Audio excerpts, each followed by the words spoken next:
Бисмиллахи рахмани рахим, вассалату вассаляму аля расулиллахи ва аля алихи ва сахбихи аджмаин. Амма бад. Дорогие зрители, мы продолжаем наши уроки. И сегодняшняя наша тема – аш-шадда – удвоенный знак в арабском языке.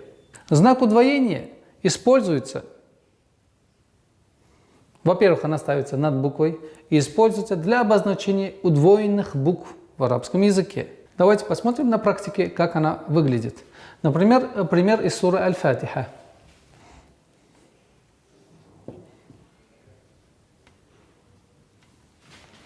Обратите внимание, вот буква ра, б. Б с удвоением. Для произношения, для использования в арабском языке сперва нужно удвоить звук, а потом используется огласовка. То есть рабби, рабби. Как я уже говорил в начале наших уроков, что все эти знаки были придуманы учеными для облегчения изучения и произношения коранического текста для неарабов.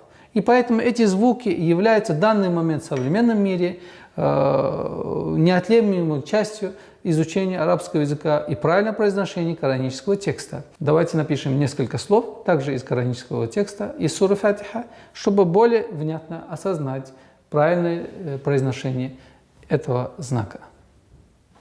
Например, слово «ияка».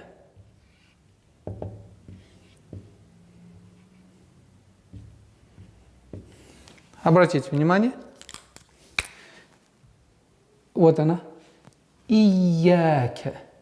Следует обратить внимание на очень важный факт, который нам поможет в дальнейшем для полноценного изучения правильного произношения коранического текста, что каждая удвоенная буква состоит из двух букв. Например, в данной ситуации «я» – это первая буква «я» с сукуном, вторая буква «я» с огласовкой фатха.